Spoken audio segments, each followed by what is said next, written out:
Hello, and welcome to Virtual Reality Gaming in Our Modern Day Society. My name is Alex Jameson, and I'll be conducting this presentation. Without further ado, let's begin. Virtual reality can be summarized as an immersive experience in a simulated environment, although it more accurately translates to near reality. This translation could refer to a lot of things, but the virtual reality that most people are familiar with is contained within a computer-simulated universe. But what makes VR different from other computer-based programs is that VR also encompasses the senses. This can take shape in many ways, whether it be auditory, visual, touch, or even some of the less obvious senses, such as a sense of balance. Virtual reality is designed to override the signals that we would normally be receiving to our senses and replace them with simulated versions that make us believe we're experiencing something completely different. Although there are several ways in which this effect can be created, one of the more common methods is through a head-mounted display, or HMD. Some types of virtual reality are augmented reality, in which computer-generated information is used as an overlay on the real-world environment, mixed reality, where digital and physical objects exist alongside one another, and haptic reality, which uses kinesthetic communication to create an artificial sense of touch via various forces applied to the subject.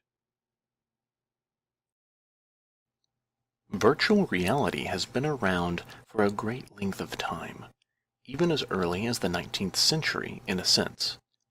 The first virtual reality, arguably, was created when panoramic paintings were introduced, which are paintings that are very long in order to encompass the viewer's full vision and give the illusion of being in that area. Photo viewers also arose in the 19th century, giving people up-close looks at distant lands or fanciful pictures in the form of small viewers that they could place on their heads. But it wasn't until the 20th century that virtual reality started becoming more like what we experience today. Pictured on the left, the Sensorama, as it was so aptly named, was designed to encompass multiple senses of the viewer while displaying a short film. HMDs began surfacing in the 60s, later leading to full experience bodysuits, like the one featured here on the right, to truly create an in-depth experience. But virtual reality was still new to the entertainment field at this point, until popular sci-fi movies and books, such as the popular 90s film The Matrix, brought it out into the light. In the late 2000s, virtual reality truly began to expand. Although the public had been introduced to VR gaming before, the introduction of systems like the Oculus Rift in 2010 really put VR gaming in a new perspective. This HMD featured a 90-degree field of vision, which had never been seen before in this kind of technology. While it had bugs of its own, it served as a prototype for later designs. The HTC Vive, created by the Valve Corporation in 2013, saw use of sensor-based tracking technology. This came in the form of wall-mounted bases that used infrared light to detect movements. Even more recently was the release of PlayStation VR, codename Project Morpheus, likely a subtle hat tip to The Matrix, a virtual reality HMD designed for the PlayStation 4 console, the most current Sony console on the market. Virtual reality gaming has truly come into its own in recent years, but like any rising star, there is some controversy surrounding its use. VR is an immersive experience for the senses. Because of this, there is concern that the VR experience may be taxing on the body, pushing it to the limits of its capabilities.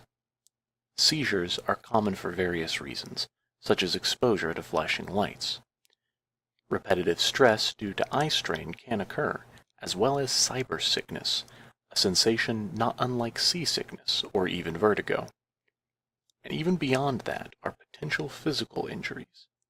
Though rather uncommon, injuries due to collision can occur due to the user's senses being occupied. But a deeper question is how it may affect us on a moral and ethical level.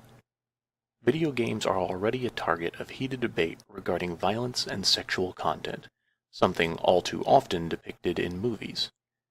But in games, the experience hits closer to home with the ability to control your character and actually commit to these actions. In a VR environment, you're brought even closer to these actions.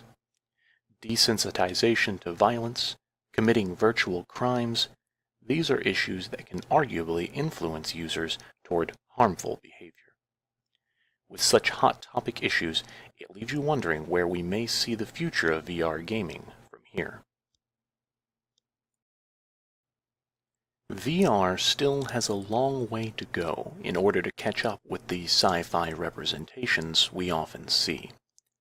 Full immersion, or the complete immersion of all the body's senses, doesn't seem as far away as it once was, or even simply influencing senses besides our most common ones. Though one of the greatest barriers to VR technology will always be the systems itself, often wired in some way. This tethers players to reality and makes immersion harder to achieve. Assuming VR gaming can continue to thrive and not be quelled by mounting mental and physical health concerns, we may yet see a future in which the virtual reality worlds of sci-fi universes are available in the comfort of your own living room.